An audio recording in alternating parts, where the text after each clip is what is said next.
suster, frater, bapak mama, saudara-saudari, keluarga-keluarga Katolik yang terkasih dalam Kristus.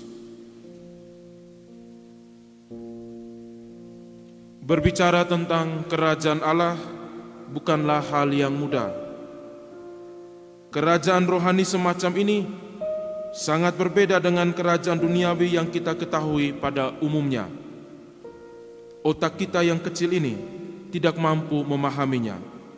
Hidup kita di dunia yang dibatasi ruang dan waktu juga membuat kita sulit membayangkannya. Maka dibutuhkan kerendahan hati dari diri kita untuk menerima realitas rohani ini dengan penuh iman. Yesus menggunakan metode perumpamaan untuk menjelaskan apa itu kerajaan Allah. Melalui perumpamaan tentang penabur, Yesus secara bertahap membukakan rahasia-rahasia kerajaan Allah yang selama ini tersembunyi. Yesus ingin agar kita membuka hati terhadap sabda dan mempraktikannya dengan murah hati. Hati yang tidak terbuka berarti hati yang menolak sabda. Jika kita melihat ke sekeliling kita, perumpamaan ini benar adanya. Sampai hari ini, Sang Penabur Ilahi juga masih menaburkan benih sabdanya.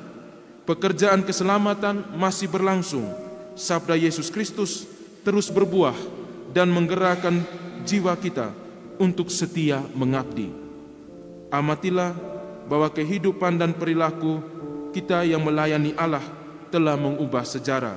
Demikian Allah pun menghendaki agar kita taat dan terus membuka diri kepada kasih-Nya dalam segala hal, termasuk di dalamnya menyiapkan hati kita yang subur, agar setiap sabda yang kita dengar dalam korban Ekaristi atau kita renungkan secara pribadi di rumah kita mampu membuahkan dalam seluruh tutur kata, tindakan, pelayanan, dan panggilan kita.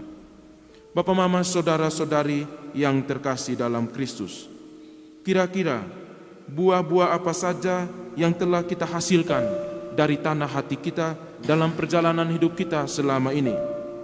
Hal-hal apa saja yang menjadi ancaman bagi pertumbuhan sabda Allah dalam hati kita?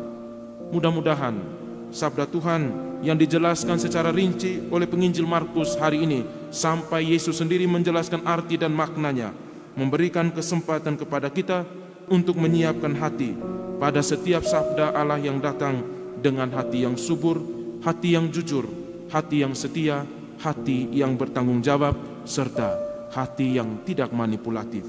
Dan pada akhirnya, ketika kita mengalami dinamika dalam seluruh perjalanan hidup kita yang mengkerdilkan sabda Allah yang hadir dalam diri kita, mari kembali kepada Allah, mempersembahkan kembali ke dalam korban Ekaristi, yang pada akhirnya ketika hati yang kerdil itu enggan untuk menerima sabda Tuhan, gereja menyiapkan kepada kita sakramen tobat untuk membaharui seluruh relasi kita, agar sabda yang kita terima tidak dikerdilkan oleh kelemahan daging, tidak dikerdilkan oleh perkembangan teknologi, dan tidak dikerdilkan oleh kekuasaan manusiawi kita.